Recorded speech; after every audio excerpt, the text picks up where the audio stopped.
우리 아직 어머니 모시고 여행 한 번도 안 다녀왔잖아. 그게 그렇게 힘들어? 자기야, 자기 엄마니까 편하겠지만 나한테는 시어머니잖아. 시어머니랑 여행 가는 걸 좋아하는 며느리가 어디 있어. 게다가 어머니하고 나는 별로 가까운 사이도 아니잖아. 그냥 용돈 들이자. 굳이 여행을 꼭 가야 해. 엄마가 여행을 가고 싶어 하시잖아. 엄마 팔순 소원인데 그것도 못 들어드려? 나 어차피 휴가도 이제 며칠 안 남았어. 그 휴가를 어머니 모시고 다니는 여행에 쓰란 소리야. 그럼 올해 우린 둘이 여행도 못 가잖아. 우연히 아들 내외가 나누는 대화를 듣게 된 어머니. 자신의 팔순을 맞아 무심코 같이 여행이나 가자고 기분 좋게 꺼냈던 말에 아들 내외가 이렇게 다툼을 벌일 줄은 꿈에도 몰랐습니다. 서운하기도 하고 미안하기도 했지요. 이런 걸 바란 게 아니었는데 기분이 착잡하기만 했습니다. 이제 다 큰 자녀에게 괜히 또 내가 부담만 주었구나. 오늘도 어머니는 긴 한숨을 내쉽니다. 내 자식이지만 어째 점점 더 어려운 관계가 되는 것만 같은 자식들. 어머니는 이제 어떻게 해야 할까요? 안녕하세요. 사연으로 마음을 읽는 채널 마음의 라디오에 오신 것을 환영합니다.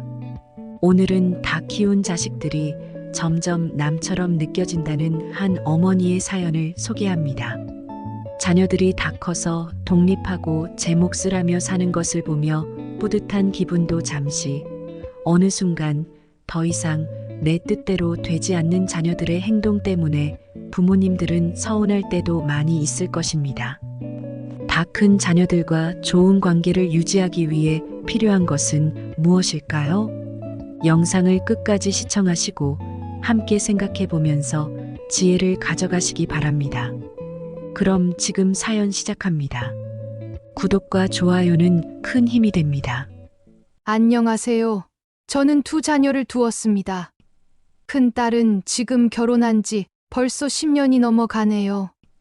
딸이 40 넘어 얻은 손녀딸이 둘 있지요. 제가 자주 돌봐주곤 한답니다. 둘째는 아들인데 결혼한 지 한 3년 됐습니다. 아직 아이는 없네요. 저는 요새 아이들을 만나면 별로 즐겁지가 않습니다. 예전에는 무슨 일만 생기면 제가 발벗고 나서서 도와주곤 했거든요. 이제는 그게 다 무슨 소용이 있고 의미가 있나 그런 회의감이 들곤 해요. 아이들이 엄마가 헌신하는 걸 그저 당연하게만 여기는 것 같고 내 생각을 해주는 사람은 아무도 없다는 생각이 들어 쓸쓸하기만 합니다. 아이들은 이런 엄마 마음을 전혀 모르는 것만 같아요.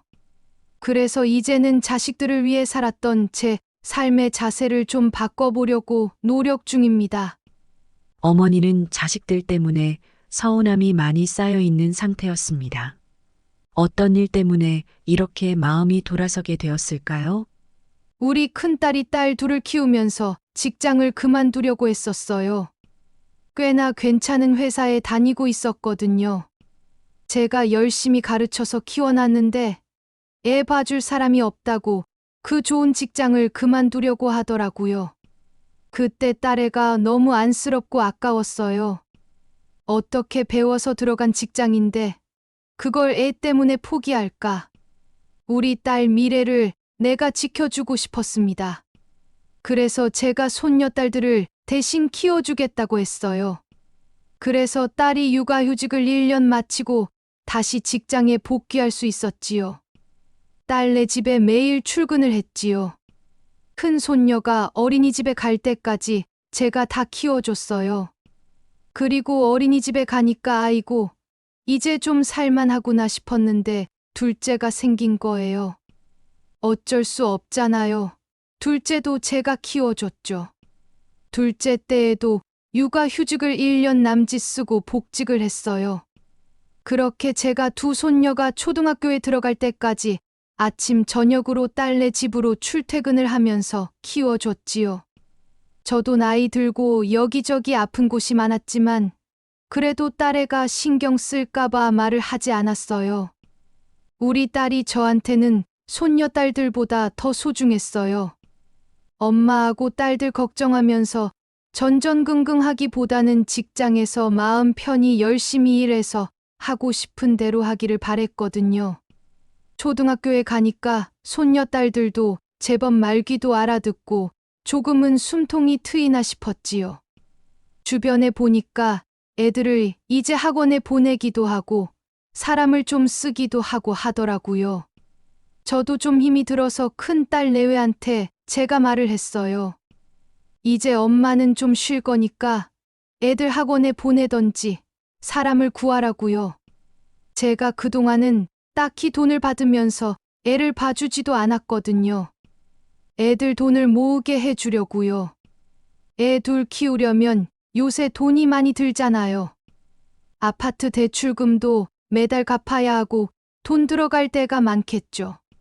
저는 당장 딸한테 그 돈 안 받아도 남편하고 둘이 먹고 살 정도 돈은 있으니 굳이 받겠다고 안 했습니다. 근데 그게 제 실수였어요. 돈이라도 받을 걸 그랬죠. 좋은 마음에서 돈도 안 받고 물심양면으로 손녀딸 둘을 키워준 어머니. 어머니는 지금은 무상으로 육아를 해준 것을 후회하고 계셨습니다. 제가 이제 안 해주겠다고 했더니 저는 딸애가 그동안 감사했어요. 엄마, 이럴 줄 알았거든요. 그런데 얘가 세상에 엄마가 어떻게 그런 소리를 하냐고 길길이 야단을 하는 거예요. 엄마, 아니 애들을 어떻게 남의 손에 맡기라는 거예요? 애들이 할머니를 얼마나 좋아하는데 갑자기 애들 안 봐준다고 하면 어떻게 해? 사람 쓰는데 돈이 얼마나 많이 드는데 갑자기 이러시면 난 어쩌냐고. 말이 좋아 학원이지. 애들 하루 종일 학원 뺑뺑이 돌리면 그게 뭐 좋은 줄 알아요? 애들 정서에도 안 좋고 무슨 일이 있을 줄 어떻게 알고 그렇게 하라는 거야? 아직 애들 어려요. 엄마. 그러지 말고 엄마가 좀 더 봐줘요. 딸의 요구에 어머니는 기가 막혔습니다. 어쩜 어머니 입장을 생각을 이렇게 안 할 수가 있나 싶었습니다. 어머니는 딸에게 처음으로 너무 섭섭했습니다. 아니, 지 새끼 걱정은 그렇게 하면서 엄마 입장은 얘가 하나도 생각을 안 하는 거 아니겠어요? 난 저를 위해서 그렇게까지 희생을 했는데 딸의 머릿속에 엄마에 대한 고마움이나 걱정은 하나도 없는 것 같더라고요. 딸은 계속 아이를 봐달라고 요구해 왔습니다. 어머니는 남의 손에 아이를 맡기고 싶지 않아 하는 딸의 부탁에 어쩔 수 없이 이렇게 말을 했습니다. 그럼 한 달에 200은 내가 받아야겠구나. 괘씸해서 했던 말이었습니다.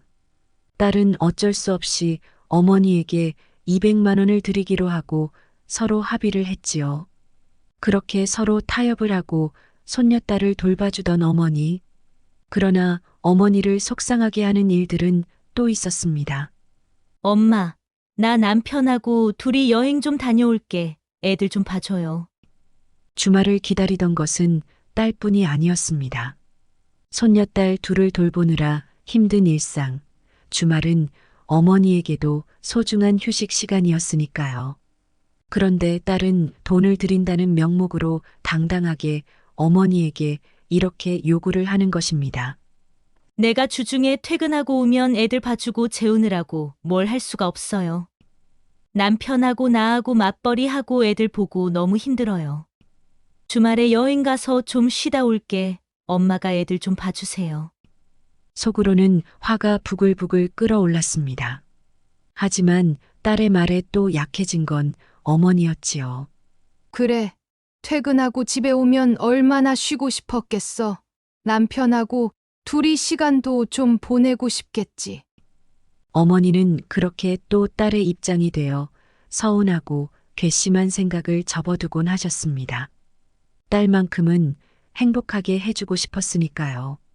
자신이 조금만 더 고생을 하면 딸에는 편안하고 행복할 것 같았습니다. 그런 딸을 생각하면 또 어머니는 참게 되곤 했지요. 그렇게 딸은 훌쩍 여행을 떠나고 두 손녀딸을 돌보는 것은 할머니, 할아버지의 몫이 되었습니다. 팔순을 바라보는 나이에 잠시도 가만히 있지 않는 두 손녀딸을 돌보는 것은 정말 힘든 일이었지요. 그러는 사이에 손녀딸들은 커서 조금씩 학원도 다니게 되었습니다. 그러자 좀 여유가 생기기 시작했습니다. 엄마, 애들 학원 보내니까 학원비 때문에 부담이 돼서요. 이제 엄마 돈 그만 들여도 되죠? 어차피 이제 엄마가 애들 봐주는 시간도 별로 없잖아요. 딸은 바로 200만 원을 주지 않겠다고 했고 어머니는 그럼 그러라고 했지요. 이제 손녀딸들 키우는 것도 다 됐나 보다. 어머니는 그렇게 생각했습니다. 엄마, 우리 애들 방학 때 해외 여름 캠프를 좀 보내주고 싶은데 돈 좀 보태주면 안 돼요? 딸은 어처구니 없는 요구를 했습니다. 아니, 요새는 조부모들이 손자, 손녀 교육비를 많이들 대준다고 하던데 엄마가 좀 해주면 안 돼? 요즘 애들은 어려서부터 영어를 배워요. 안 그러면 나중에 대학 갈 때 우리 애들만 불리하잖아. 어렸을 때 배워야 영어는 빨리 는데요. 방학 때만 몇 년 어학 연수 좀 다녀오고 싶은데 좀 도와주세요. 네? 아이를 잘 키우고 싶은 마음을 이해 못하는 어머니는 아니었습니다. 그러나 딸의 요구는 분명 부담이 되는 것이었지요. 아니, 네 아빠랑 엄마가 그렇게 돈이 많아 보이냐? 엄마 아빠 돈 별로 없어 이거사. 대체 넌 생각이 있니? 없니? 딸의 말을 들은 아버지는 화를 버럭 냈습니다. 여태껏 팔순을 바라보는 나이 든 아내가 딸의 직장 생활을 위해 얼마나 희생했는지 잘 아는 남편은 딸이 못마땅했어요. 그렇게 딸에게 윽박질러 내쫓은 후 노부부는 마음이 심란했습니다. 요즘 애들은 다들 외국에 몇 번씩은 나갔다 오고 그런데요. 어머니는 남편에게 말했습니다. 딸의 요구에 기가 막히면서도 또 손녀딸 생각을 하면 어떻게든 해줘야 되나 그런 생각이 들었던 것이지요. 남들은 조부모가 다 해준다잖아요. 우리도 한 번은 해주는 게 어때요? 우린 어차피 돈 쓸 일도 없잖아요. 어머니는 남편을 설득하기 시작했습니다. 그리고 마침내 한 번만이라는 전제로 방학을 맞은 손녀딸들의 한 달 가량의 어학연수 비용을 대주기로 했지요. 세상이 그렇다는데 남들은 다 조부모가 해준다는데 자신들도 아직 해줄 수 있을 때 해주자 그렇게 생각을 했습니다. 해외에서 활짝 웃으며 찍은 손녀딸들의 사진을 보며 노부부는 행복했습니다. 그 모습을 보자 같이 해외여행을 한번 가볼까 싶은 생각이 들었습니다. 그러고 보니 다 같이 여행을 가본 적이 없었다는 걸 깨달았지요. 곧 어머니의 팔순 생일이 다가오고 있었지요. 내 팔순에 다 같이 여행을 한번 가보면 좋겠어. 어머니는 그렇게 생각하며 혼자 조용히 미소를 지었습니다. 딸네 가족 그리고 둘째인 아들네까지 다 불러서 모두 다 같이 여행을 떠나면 정말 좋은 추억이 될 것 같았지요. 가서 이렇게 예쁜 사진도 많이 남길 생각을 하니 기분이 절로 좋아졌습니다. 내 팔순 때 우리 가족 여행을 다 같이 가요. 어머니는 남편에게 말했습니다. 그러자 남편은 자식들에게 그 뜻을 전했습니다. 그런데 자식들 반응이 기대와 사뭇 다른 겁니다. 아빠가 여행비 내주실 거죠? 우리 남편이 이번에 차를 바꾼 데다가 애들 학원비에 대출금까지 우리가 좀 여유가 없어요. 엄마 팔순에 난 용돈이나 좀 드리려고 했는데 여행까지 가려면 솔직히 좀 빠듯해요. 딸은 여행비 이야기에 난색을 표했습니다. 그 말에 아버지는 무척 화가 났지요. 당연히 아내 팔순은 자식들이 준비를 해줄 줄 알았던 겁니다. 넌 이 새끼들한테 쓸 돈은 있고 엄마가 팔순인데 엄마한테 쓸 돈은 그렇게 아깝니? 다 그만두거라. 버럭 화를 내고 딸과 전화를 끊어버린 아버지. 곧 둘째 아들에게 연락을 했습니다. 엄마가 이번 팔순에 같이 여행을 가고 싶다는구나. 갈 수 있겠니? 그 말에 둘째도 어째 대답이 신통치 않았습니다. 아, 아내하고 이야기해 볼게요. 그 말에 또 아버지는 기가 막혔습니다. 미리미리 부모의 팔순을 준비해도 부족할 판에 아내에게 물어보겠다는 무신경한 아들의 반응이라니 정말 화가 났지요. 넌 네 엄마 팔순도 마누라 눈치를 보고 결정하니? 됐다. 너도 다 그만둬라. 엄마 팔순은 엄마하고 아빠하고 둘이만 보내련다. 아버지는 아들의 전화도 끊어버렸습니다.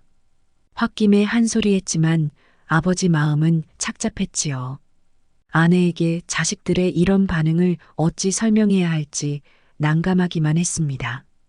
여보 팔순은 나하고 둘이 오붓이 보냅시다. 우리 어디 해외 좋은 데에 둘이 가서 놀다 오자고. 남편은 아내에게 억지로 웃으며 말했어요. 하지만 눈치 빠른 어머니는 바로 뭔가 이상하다는 걸 알아차렸습니다. 왜? 애들이 안 간대요? 남편이 말이 없자 어머니는 크게 실망을 했습니다. 어떻게 자식이라는 것들이 엄마 팔순에 이런 식으로 나올 수가 있단 말인가. 그날 저녁 아버지로부터 꾸지람을 들은 두 자녀들은 부모님 댁에 모였습니다. 그리고 잔뜩 화가 나 있는 부모님 기분을 풀어드리기 위해 안간힘을 썼습니다. 엄마, 미안해요. 내가 안 가려고 한 게 아니고 유독 이번 달에 자금이 좀 팍팍해서 그랬어요. 엄마 팔순인데 내가 당연히 엄마 잘해드리고 싶죠. 왜 아니겠어요? 근데 여행은 좀 일정도 그렇고 돈이 많이 드니까 그냥 아버지한테 물어본다는 게 아버지가 오해를 한 거지. 다른 뜻 없어요. 여행 가요. 가. 응. 딸은 갑자기 태도를 바꾸며 여행을 가겠다고 나섰습니다. 아들 내외는 조용히 있기만 했습니다. 아버지가 아들을 쏘아보자 마지못해 아들이 입을 열었습니다. 네, 아버지, 저희도 같이 여행 가요. 며느리는 표정이 별로 밝지가 않았습니다. 며느리는 안 가고 싶은 게냐?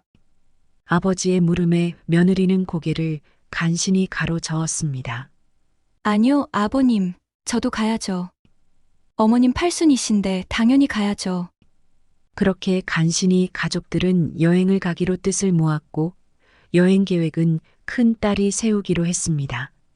집 밖으로 나서는 큰딸 가족을 배웅하려는데 방에서 아들 내외가 다투는 소리를 우연히 듣게 된 어머니. 자기야, 자기 엄마니까 편하겠지만 나한테는 시어머니잖아. 시어머니랑 여행 가는 걸 좋아하는 며느리가 어디 있어. 게다가 어머니하고 나는 별로 가까운 사이도 아니잖아. 그냥 용돈 들이자. 굳이 여행을 꼭 가야 해. 엄마가 여행을 가고 싶어 하시잖아. 엄마 팔순 소원인데 그것도 못 들어드려? 나 어차피 휴가도 이제 며칠 안 남았어. 그 휴가를 어머니 모시고 다니는 여행에 쓰란 소리야. 그럼 올해 우린 둘이 여행도 못 가잖아. 나 올해 얼마나 바빴는지 자기가 더 잘 알잖아. 매일 야근에 주말에도 일한 적이 많아. 제대로 쉬지도 못하고 일만 했는데 그 휴가를 시어머니 모시고 여행을 가는데 쓰라고. 너무하는 거 아니야? 팔순이라고 해도 어차피 매년 돌아오는 생일일 뿐이잖아. 요새 팔순이 뭐가 그리 특별하다고 그래? 나도 부모님하고 여행 가는 거 부담되기는 해. 하지만 그래도 팔순이잖아.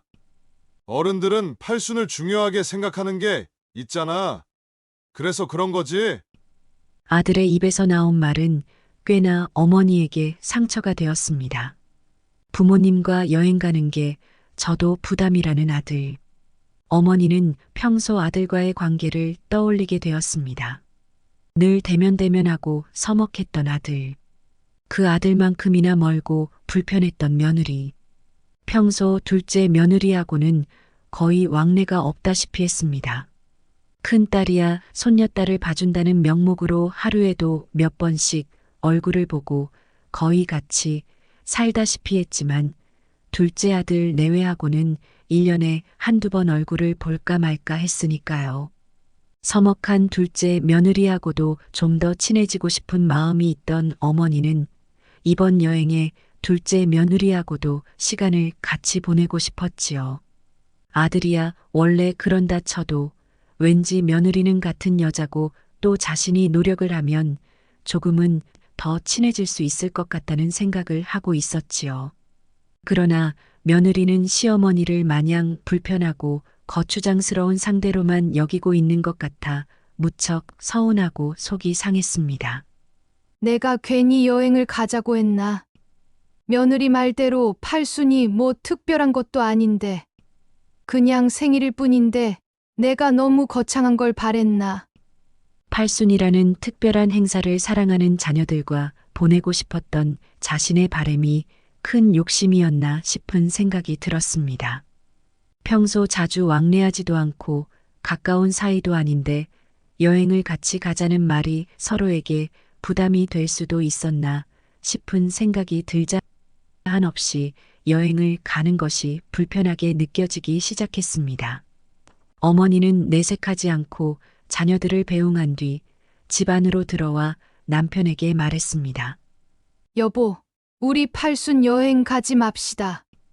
남편은 아내의 말에 눈을 동그랗게 떴지요. 아니, 애들 불러서 다 이야기해서 이제 가기로 합의해놓고 갑자기 또 왜 안 간다는 거야? 남편은 이해를 못하겠다는 표정이었습니다. 이런 식으로 가는 여행은 나도 별로 달갑지가 않네요. 당신 말대로 우리 둘이 그냥 어디 가까운 데나 가던지 합시다. 애들은 다 자기네 생활이 있고 사정도 있고 한데 내가 그런 걸 너무 생각을 안 했나 봐. 평소 우리가 그렇게 서로 가깝게 지낸 것도 아닌데 갑자기 여행 가자니까 애들이 불편해하는 것 같네요. 어머니는 서운함을 애써 달래며 남편에게 말했습니다. 이런 식으로 다 불편하게 하면서 여행 가는 게 무슨 의미가 있겠어요. 그냥 다 내 욕심인 거지. 쓸쓸한 아내의 얼굴을 보는 남편은 화가 났습니다. 아니, 자식이라는 것들이 엄마 팔순을 미리 챙겨도 부족할 판에 이런 식으로 만들어? 남편은 너무 화가 났어요. 하지만 그런 남편을 아내는 한사코 말렸습니다. 놔둡시다. 어차피 이제 다들 커서 각자 사정이 있는 거지 뭐. 마음이 동해야 지들도 하는 거고 아니면 또 어쩔 수 없는 거지. 어머니는 침착하게 말했습니다. 그래도 마음 한구석에서 섭섭하고 실망스러운 것은 어쩔 수가 없었지요. 쓸쓸한 마음을 가진 채 며칠을 그렇게 보냈습니다. 어머니는 친구를 만났습니다. 그리고 속 마음을 털어놓았지요. 우리 딸 말이야. 내가 그렇게 10년 가까이 애를 키워줬는데도 고마운 마음이 전혀 없는 것 같아. 돈도 안 줘서 내가 달라고 해서 받았다니까? 그랬더니 무슨 일만 생기면 나더러 돈 좀 보태달라고 하는 거야. 대체 얘는 날 뭘로 생각하는 건지 모르겠어. 남들은 손녀들 교육비를 다 조부모가 내준다나? 이번 방학에는 어학연수 비용까지 대줬다니까. 남들 다 그렇게 한다니 무리를 해서 대주긴 했는데 잘한 짓인가 싶어. 후회가 돼. 지금은. 착잡한 마음을 친구에게 털어놓은 어머니. 친구에게 말을 하다 보니 결국 다 자신의 잘못인 것만 같다는 생각이 들었습니다. 부모에게 감사할 줄 모르는 애로 키운 내 잘못이지 뭐. 감사는커녕 돈이라도 안 뜯어가면 좋을 텐데 말이야. 씁쓸하게 말하는 어머니. 우리 아들은 또 어떤 줄 알아? 며느리 눈치 보느라고 찍소리도 못하고 살아. 내가 팔순 여행 가자고 했다가 며느리가 펄펄 뛰는 바람에 내가 빈정이 넘 상하더라고. 그래서 결국 팔순 여행이고 뭐고 다 엎었어. 난 좀 둘째 며느리랑 서먹하거든. 여행 가서 좀 친해지고 싶었는데 그것도 다 내 욕심이었나 봐. 친해지는 것도 서로 마음이 같아야 하는 거지. 한 사람만 친해지고 싶으면 뭐 하겠어? 젊은 사람이 나이든 시어머니랑 친해지고 싶을 리가 없잖아. 그래서 그냥 다 때려치기로 했어. 어차피 다 키운 자식들, 지들 멋대로 사는 걸 내가 서운하게 생각해봤자 다 내 손해지 뭐. 차를 마시며 어머니는 이야기했습니다. 그 말을 듣고 있던 친구는 웃으며 말했어요. 자기 완전히 도텄네. 그래도 자기는 양반이야. 우리 애들은 어떤지 알아? 벌써부터 유산 누가 더 많이 받아갈까? 서로 그걸로 싸우고 있다니까. 아들은 지가 집 갖겠다고 하고, 딸은 땅을 달라고 하고, 아주 웃기지도 않는다니까. 떡 줄 사람은 생각도 안 하는데 지들끼리 김칫국을 그냥 사발로 마시고들 있다고. 내가 그래서 그랬지. 걱정들 말라고. 엄마 아빠는 다 쓰고 죽을 거니까 니들은 다 알아서들 살라고 말이야. 친구의 말을 듣고 보니 어머니는 왜 평소 자신은 그토록 자식에게 전전긍긍하며 살았을까 싶은 생각이 들었습니다. 다 큰 자식들은 돌이켜보면 어렸을 때 어머니의 돌봄을 간절히 필요로 하던 그 어린 아이들이 더 이상 아니었는데 말이지요. 도움이 그리 필요하지도 않았는데 내가 왜 그렇게 혼자 못 도와줘서 안달을 했을까?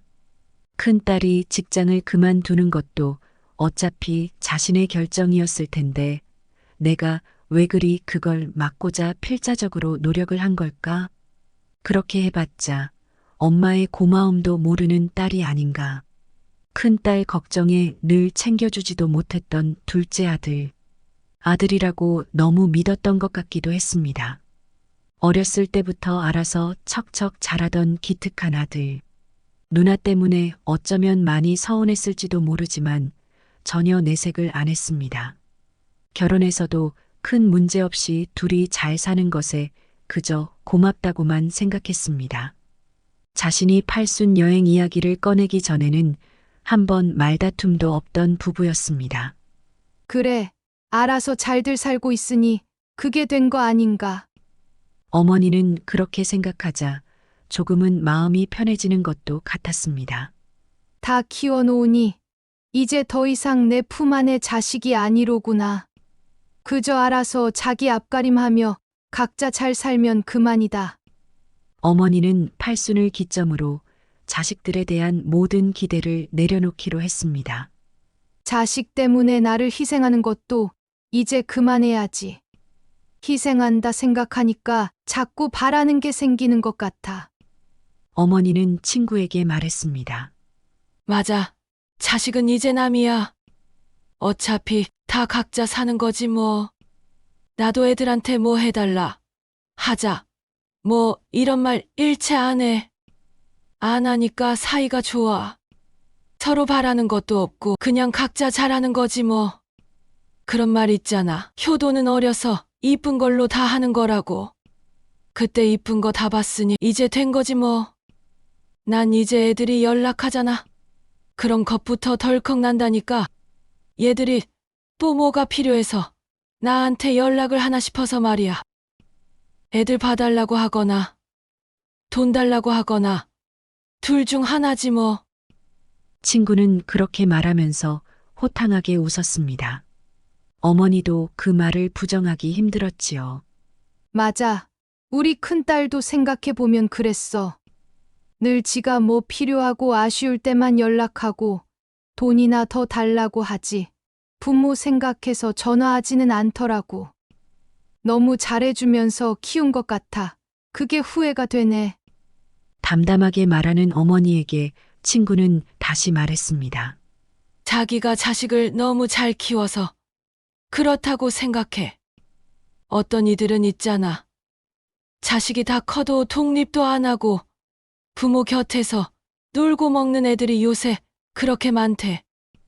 집에서 손 하나 까딱 안 하고 삼시세끼 얻어먹고 집에서 팽팽 놀기만 한다는 거야. 그래도 우리 애들은 다 독립해서 자기 앞가림은 하잖아. 그걸로 만족해야지. 요즘 세상의 도리까지 따지면 사이 좋을 부모 자식이 어디 있겠어? 이미 자신의 자녀들은 다 자라서 자기 앞가림을 하며 산지 오래되었는데 자식을 떠나보내지 못했던 것은 결국 자신이었던 것 같다는 생각이 들었습니다. 늘 자신의 눈에 부족함 없이 해주고 싶었던 큰딸. 큰딸을 보면 평생 가정주부로 살았던 자신이 겹쳐 보였습니다. 딸을 위해서 자신이 희생하는 거라고 생각했지만 사실 어쩌면 자신을 위한 행동이었을지도 모르겠다고 생각했지요. 딸만큼은 일을 포기하지 않았으면 멋지게 살아주었으면. 그런 바람이 모두 사실은 어머니 자신의 욕심이었다는 생각이 들었습니다. 어쩌면 우리 딸은 가정주부로 살고 싶었을지도 모르지. 나 때문에 직장을 포기하지 못하고 억지로 다녔나? 그런 생각을 하자 웃음이 나왔습니다. 결국 자식 욕심을 부린 건 나였다. 늘 자신에게 감사함을 모르던 큰 딸. 자신의 분신과도 같다고 여겼던 그 딸은 지금도 어머니에게 과연 고맙다는 생각이 조금은 있을까요? 이제 딸의 인생에서 난 빠져야겠다. 어머니는 마침내 그렇게 결심을 했습니다. 늘 안쓰럽게 생각하고 안달복달하던 건 자신이었지 딸이 아니었다는 걸 확실히 깨달았지요. 내가 도와주지 않았다면 우리 딸은 결국 스스로 무슨 방법이든 찾아냈겠지. 그랬다면 조금만 도와줬어도 엄마의 고마움 정도는 아는 딸이 되었을 것이다. 이미 버릇이 나빠진 상태였지만 더 이상은 딸애한테 희생할 필요가 없다고 생각하게 된 어머니였습니다. 지나치게 나 자신을 대입하며 희생하여 키운 딸과 지나치게 무심하고 방관했던 아들. 결국 두 자녀 모두 어머니의 기대와 달리 멀어지게 되고 말았지요. 이제 모두 각자 도생이야. 자식들에게 뭔가 기대를 품으면 품을수록 실망만 하게 된다는 것을 뒤늦게 깨닫게 된 어머니. 어머니는 이제라도 자신의 삶에 집중을 해보려고 생각하게 되었습니다. 그리고 팔수는 평생 내 곁에서 한결같이 있어준 남편과 둘이 여행을 가기로 했습니다. 그 결정이 마음에 든 어머니였습니다. 앞으로도 생일에는 남편과 둘이 이렇게 보내야겠다고 생각을 했지요. 자식들이 뭔가 챙겨주면 고맙고 아니면 말고 그런 거라고 말입니다. 바라면 바랄수록 실망만 돌아온다는 것을 느낀 어머니의 결정이었습니다. 오늘 이야기 어떠셨나요? 한 자녀에게는 희생을 했고 다른 자녀에게는 무심했던 어머니가 자식들에게 실망을 하고 결국 자식에 대한 기대를 내려놓게 된 사연이었습니다. 희생을 했던 자녀는 어머니의 마음을 당연하게만 여기고 무심했던 자녀는 어머니의 관심을 부담스러워하지요. 이런 실수를 했다면 자녀가 다 성장했을 때 어떻게 해야 할까요? 그때에는 최선이라고 생각했던 부모로서의 행동이 지나고 나서 후회가 될 때가 많이 있습니다. 그럴 때에 어떻게 바로잡을 수 있을까요? 자녀와 더 친해지기 위해 노력하는 사람도 있을 것입니다. 혹은 포기하고 서로 각자의 길을 가는 사람도 있을 것입니다. 어떤 방법을 선택해도 100% 만족스럽지 않을 수 있겠지요. 하지만 각자의 인생은 스스로가 책임을 져야 하는 것입니다. 그러니 그때그때 최선이라 생각하는 것을 실천할 수밖에 없겠지요. 여러분들은 어떠신가요? 자녀가 남처럼 느껴질 때가 있으신가요? 더 이상 자녀가 날 필요로 하지 않는다고 느껴질 때 어떤 결정을 하셨나요? 다 큰 자녀와 좋은 관계를 유지하고 계신가요? 그렇다면 그 비결이 무엇인지 댓글로 알려주세요. 당신의 지혜가 다른 사람의 인생을 바꿀 수 있을지도 모릅니다. 오늘 이야기가 마음에 드셨다면 구독과 좋아요를 부탁드려요. 마음의 라디오는 다음 시간에 또 새로운 이야기로 찾아오도록 하겠습니다. 감사합니다.